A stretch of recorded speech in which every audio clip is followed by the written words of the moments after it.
2 weeks away, and we here at Trust in the Force could not be more excited. It is not only the first Star Wars project to veer away from our beloved Skywalkers, but it is also the first live-action look at the era of the High Republic. And this is an era we've only glimpsed in printed media, such as books, comics, and manga. But the question is, where do I start?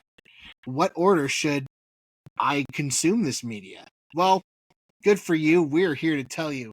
I am Tim Costello, the Eye of the Nile, and here to join me is the Marshal of Starlight Beacon himself, the hero of Hetzal, Vactor. How are you doing, my friend?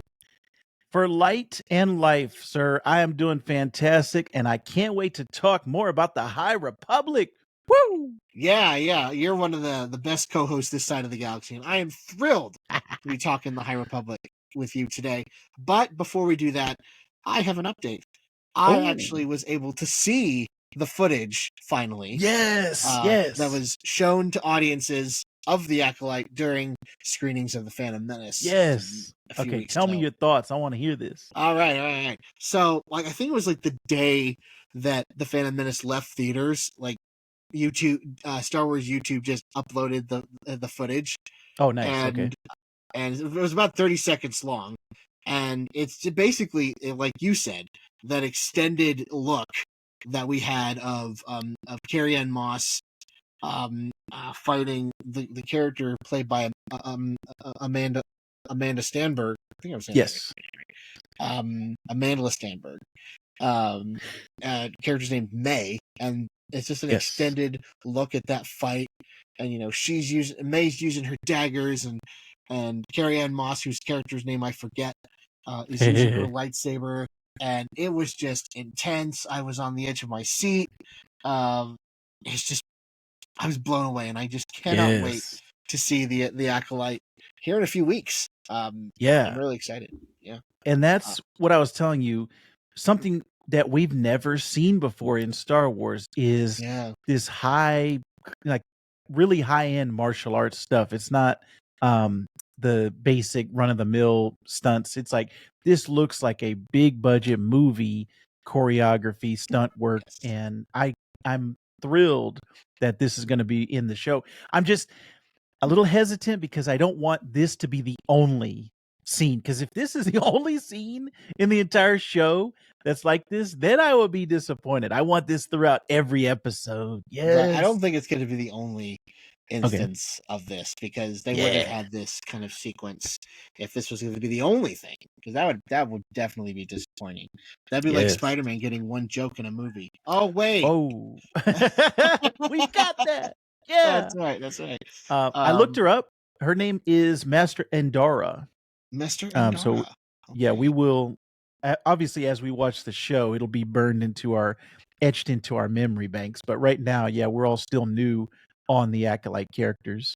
Yeah. We'll get them as we're introduced to them, and as we progress through the series. I'm glad that you got to see the footage. Yeah, me too. I was really bummed that I didn't get to see it.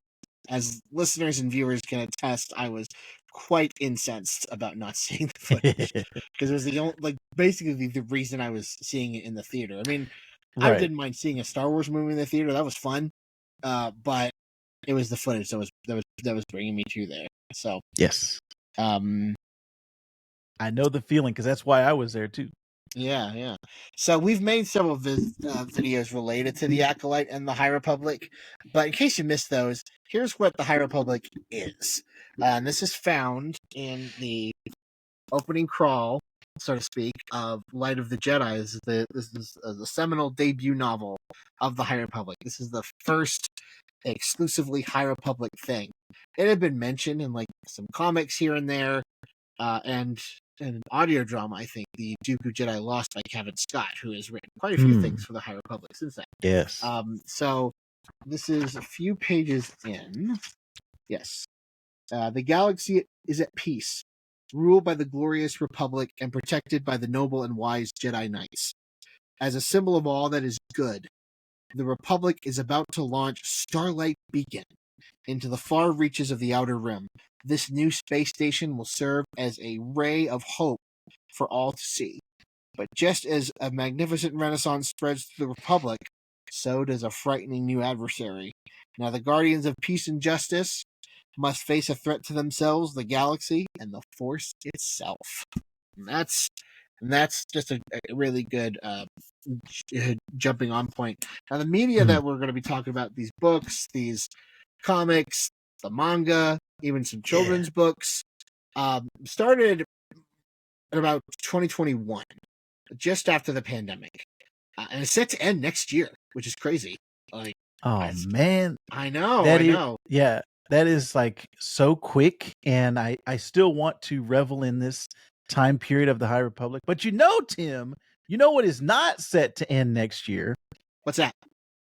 My need for mental clarity. And that is something that I want to share today because I have had in the last week an update to my daily routine. Now, I wake up in the morning, I grab my coffee normally, and then I'm off to work or I'm off to make sure that my son is still alive. Either one, depending on the day of the week.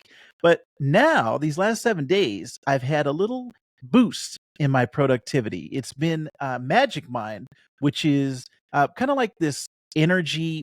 It's not an energy drink. It's not like a Red Bull. It's not like a 5 hour energy, but it's more like a productivity drink. And the results have been really good.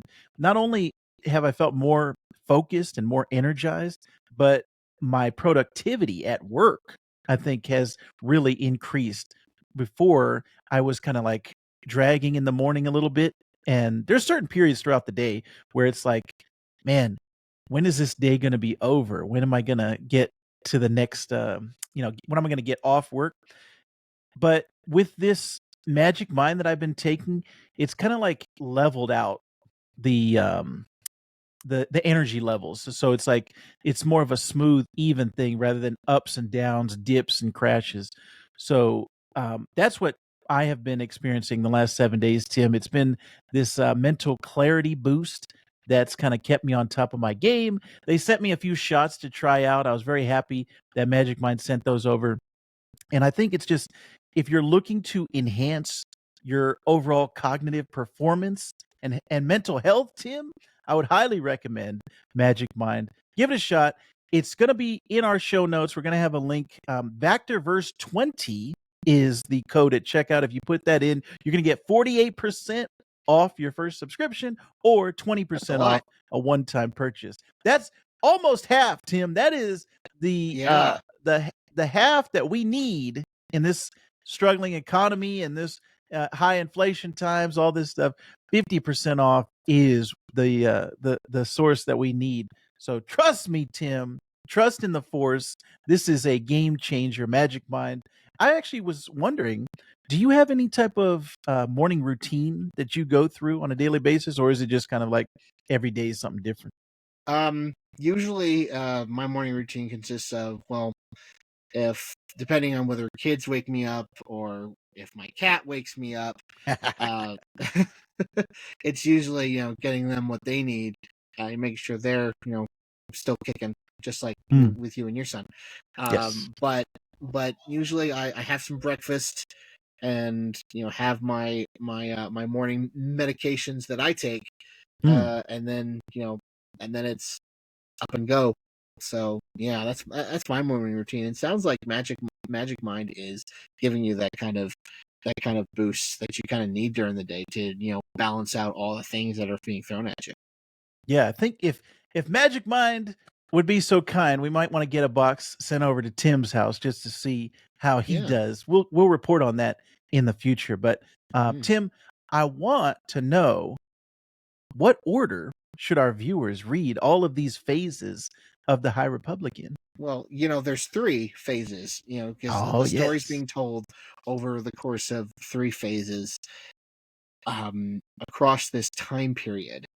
And I found this, and when I was starting to read the High Republic, I was looking for reading orders, as when I come across a dense series like Star Wars or anything the High Republic, or even Brandon Sanderson's Cosmere, I always have to find a reading order. Like, what's the optimum reading order that I should be reading this so I'm understanding the story, so I'm not like when I pick up a book, I'm like, okay, what? And then they mention something like, what are they talking about? And Yeah, I'm right. I'm grateful because I also read comics, and I'm also looking for when I was like, oh, I want to read this event. Like I'm reading The Fall of X right now, X-Men stuff, and finding suitable reading orders that is in the right order, and it's in you know like where I'm not feeling left out, that I'm getting the full story. And when I was looking, I found utini.com, and utini.com Mm, is an online yeah. Star Wars book community. In fact, when I was, you know, during a celebration, I was wanting the book coverage because when I'm looking up coverage on Celebration, it's always the books and comics first, and then Mm, the movies and TV shows. And I stumbled on Utini's website as they were covering this stuff. And nice. so big thanks to Utini for this very detailed, definitive, or not definitive, very detailed order, because with Star Wars, nothing's definitive. um, That's 100%. yeah. So here we start with phase one, and we start with this book, Ah, um, The Light of the Jedi. Get a yes. shot here.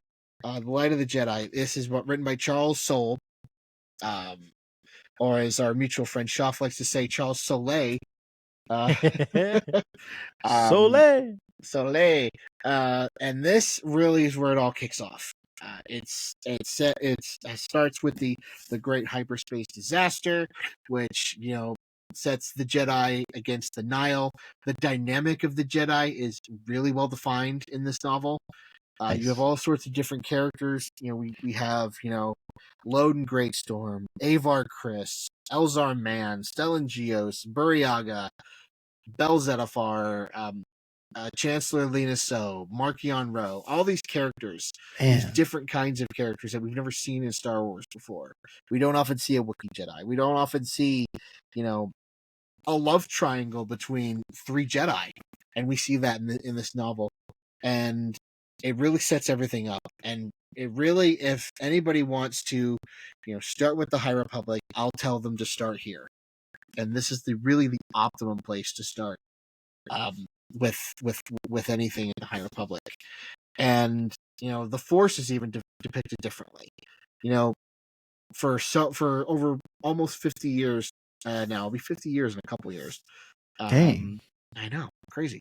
The Force has been like they say in the Last Jedi, like it allows you to wield a lightsaber and make things float. And that's been basically what the Force is. However, in this novel and in future novels, as we'll talk about, the Light of the Jedi tells us that some Jedi feel the Force differently. They like how they respond to it. Avar Kriss is a character where this is very very much in her character. She hears the Force as if it's music, as if it's song, and I've mentioned this a couple times. And you know other characters use and feel the Force in a different way, as well, as we'll talk about, to meditate or to fix things, or in which we've seen in Anakin and other media. Um, And but our but that's something that, just like I was saying with the with the Acolyte, it's something new, something we hadn't Mhm. seen before, and that's what I want out of Disney Star Wars. We did a whole episode talking about Disney Star Wars on our other channel, Trust in the Force. We have Trust in the Shorts and Trust in the Force. Sometimes I get them confused, but we did that whole discussion. I'm going to link it in the description, but we had a great time talking about what Disney Star Wars has been and what it will be. And for me, I want it to be new. I want something that I have not seen before out of the original trilogy and the prequels. This is that, like you're saying, the way that the Force is depicted is something exciting and new to me. Yeah, and while there are some familiar people in Light of the Jedi, Yoda's there because he's been around a long time, and we see other Jedi Council members that we've seen in the Phantom Menace, but for most part, it's these new characters, and feeling and using the Force in a different way. And which leads us to our YA novel that we have, and this is written by Claudia Gray, who has written, if anyone's familiar with Lost Stars, she wrote that. She wrote Leia, Princess of Alderaan, and she's making her High Republic debut with Into the Dark, and it's a YA High Republic novel, and it's a different publisher than the adult novels. And so, but here has something else that's new. The Drengir, Jedi Silas Reith accidentally unleashes these basically plant monsters. Something else we haven't seen in the High Republic. And that sets up, and that's able to set up the antagonist for the High Republic main comic, which we'll be talking about here in a second.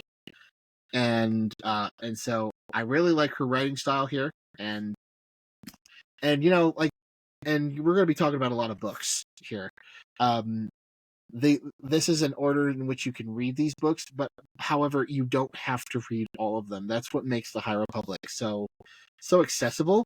Is if you'd rather read a comic, or if you'd rather read a YA novel, or if you'd rather read an adult novel, you can, and you can only read those adult novels and still feel like you're getting a good story, because those sets of novels, like the YA novel, Silas Reith is a big part of those YA novels, and there's middle grade novels for a younger audience that have a central character in them as well. And so, yeah, like, you don't have to read all of them, but you are rewarded if you do. Like, you read all the comics and you read all the books, and you're like, oh, I remember that from that one novel. I remember that from that one comic. And it's so rewarding as a reader to figure out all these little pieces that are in this huge tapestry of Star Wars and this huge tapestry of the High Republic. I did want to mention, I don't have this in my notes, but there's also little children's novels, picture books. Ooh, that okay. that you read to your kids, and it's a fairly simple story. They all and there's and like they focus on different events in the adult novels, and but they're told from Burryaga's perspective, who's the Wookiee Jedi of the High Republic, who everyone thought that was the Wookiee Jedi that was going to be in the Acolyte, but unfortunately it's not. But that's okay. There's still plenty of room for other Wookiee. But speaking of the Acolyte, we have next A Test of Courage, which is the debut of Ernesta Rowe, who's like 13 or 14 in this book. And we see other characters around her. We see Avon Staros, who is the ancestor of Sana Staros, who features very prominently who features very prominently in a lot of the Star Wars comics. She's in the Dr. Aphron book. She has her own book, her own comic. Yes. And she was introduced first as Han Solo's wife, but that turned out to be not the case. I remember that. Yeah. And so her ancestors here. In fact, the force sensitive individual that the Nile used to discover hyperspace paths with their ships. The name of that character is named Mari Santeca, who is the ancestor of Lor Santeca, who we saw in The Force Awakens. Yes. And so there's all these cool Star Wars connections that if you're tapped in, that you're rewarded for, and that's what I love about it. I love it. Yeah, and the next is High Republic Adventures. I wouldn't call High Republic Adventures necessarily required reading for High Republic. I mean, it's fun, and it's an all ages High Republic comic, and it's written for that audience. So you and as with the YA novel and the middle grade novels, they're aimed at that audience, so they're not necessarily required reading. But and then we go into the High Republic main comic, which we're going to be covering in greater detail in later episodes of here at Trust the Force. But I just wanted to get a general view on like how have you felt about the High Republic main book so far? I really like the way that it's going right now. The way that it started, it was like, okay, I'm getting used to this world. I'm getting used to all these the different Jedi that I had never seen before, the different powers and the different ways that people interpret the Force. So the first volume for me, it was just kind of like getting my footing in the High Republic. The second volume is where it took off, and I was like, "Yes, this is exactly what I want." And when the High Republic was first announced, I wanted it to be the old like the Old Republic video games, Knights of the Uh-huh. Old Republic and the Old Republic, and it's kind of similar. It's in, you know, thousands of years before the Battle of Yavin, but it's different. So I'm liking the newness of the High Republic, and that also getting the time when the Jedi were at their peak, at the height of their Mm-hmm. powers. So I'm Mm-hmm. really enjoying it so far. Seeing the Jedi at their peak is really the draw for me in the High Republic. And that Hmm. was like okay because you know when episode 2 came out and we saw all those Jedi fighting droids Yes. on Geonosis. Yes. um George Lucas says like this is the Jedi at their peak, and I was like, I don't know, it doesn't feel like, even back then I was like, it doesn't feel like the Jedi at their peak. And like it Right, was, because they could all be contained in that one arena, yeah, whereas, you know, I'm thinking if they're at their peak, they should be, a state's worth of Jedi, like a country full of Jedi, not just they can all fit in that one little arena. exactly. And that's what we see in the High Republic. And Yes, yes. we not only see that, but we see them like going off and helping like individual planets, which we never saw in the prequels because they Right, were so bureaucratic. But right. there's still that little bit of corruption that's still working their way to the Jedi in the High Republic as well. So um, and that brings us to High Republic Adventures Monster of Temple Peak, which is kind of got a kind of like a kiddie horror vibe, which I really liked. Mm, It introduces the character of Ty Yorick, who is in back in Phase 3, so I'm really liking that. Um, and then brings me to this book. I love this book. It's called The Rising Storm. It's by Kevin yes. Scott, who has written quite a few Star Wars comics and some Star Wars audio dramas, but this is his like first full on novel. And man, Nice. this book did not let up. It was an extreme roller coaster, and as soon as it was over, I had to breathe because I was like, oh, okay, I think I may have to listen to something else or read something else before I get to the next High Republic thing. It Yeah. just was like the Nile unleashed, and Mm, they just go to town on this one planet called Valo, and you see like why they are a threat to the Jedi mm. and how they're not just like a bunch of space pirates that are looking to cause some trouble, that they are a force to be reckoned with. Um, and then that leads us, Nice. which leads us to um, Out of the Shadows, which is the middle grade book. You see Vernestra right there. Um, Yes. like with this is the YA book, but you have Silas and Vernestra in this book, and then you have Jamaram, which sounds like a funny name, but uh, um, but he actually, and this is more on this idea about how the Force works in this era of Star Wars, is he uses the Force to fix things, to figure out how things work, which gives you kind of a sense on how Anakin used the Force. Yeah. And because like I don't know if you can see the cover, but you see he's got goggles, he's got his hair tied in a bun, um, and and you can see that he likes to work on things and fix things, and that's a huge part of his character.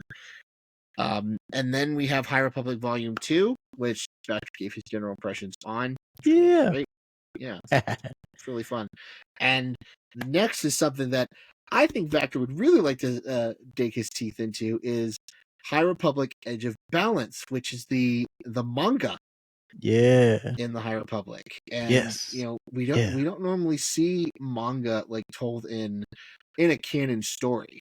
It's usually, like, oh, we're just retelling the movies in a manga form Right. or something like that. Nothing really that's specifically like they wrote it specifically for this format, and I think that's great. What are your thoughts on that? Yeah, I think it's interesting in the Disney era. There's been both anime and manga that are official and not either fan made or, like you said, it's just a retelling of the main original trilogy that we already know. It's the official not adaptation, but the official versions of anime and manga in the Star Wars universe. So Edge of Balance really caught my attention when it first came out. Yeah, yeah.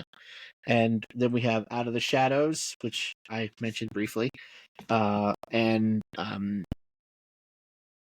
there's also Mission to Disaster, which is kind of a middle grade book. Um, another middle grade book features very prominently Vernestra Rowe again. Vernestra Rowe being a very key character in the High Republic, but also in these specific novels because of her age.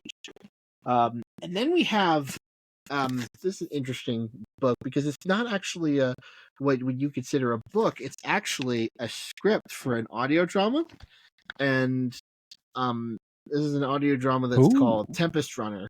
It's about Lorna D, who is what like basically a general in the Nile, and they're called Tempest Runners. And what happens is the Jedi think that Lorna D is the Eye of the Nile, the leader of the Nile, but it's Oh. actually Marchion Ro, and uh, at the end of phase one, they're proven wrong.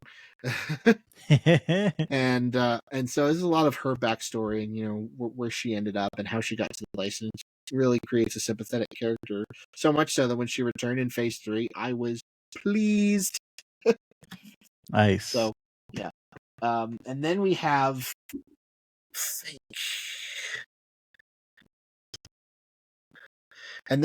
the Rising Star, or the Fallen Star, I should say. And this is a huge book. It's the end of phase 3, or not phase 3, phase 1. It's book 3 of phase 1, and it completes kind of the trilogy of adult novels for phase 1, and it's written by Claudia Gray, who I love, and it features basically the fall of Starlight Beacon. Um, it's spoilers, but this book's a few years old now. And that was I remember reading that. I was like, wow, like Starlight Beacon was a huge part of phase 1, and to see it kind of basically destroyed, it'd be like if they destroyed the Millennium Falcon or something.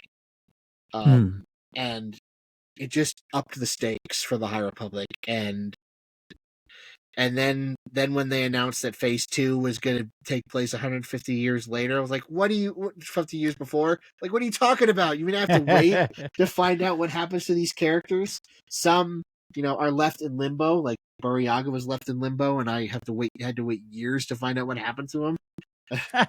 I'll tell you my experience of when I did. And this is Midnight Horizon, another YA novel. Again, Silas Reith, Jedi Silas Reith, big part. And then there's Tales of Light and Life, which is got a bunch of short stories written by all the High Republic writers: Charles Soule, Kevin Scott, Lydia Kang, Justina Ireland, Zoraida Cordova, and they all write short stories. In fact, one of them details the fate of Burryaga. So I was really relieved to read that story once I could. And I've got the Barnes & Noble exclusive edition, which has an additional story, so naturally Oh, I wow. get that. Yeah. Nice. Yeah, you get more content if you buy the Barnes and Noble edition. You get additional stories. Huh. So yeah.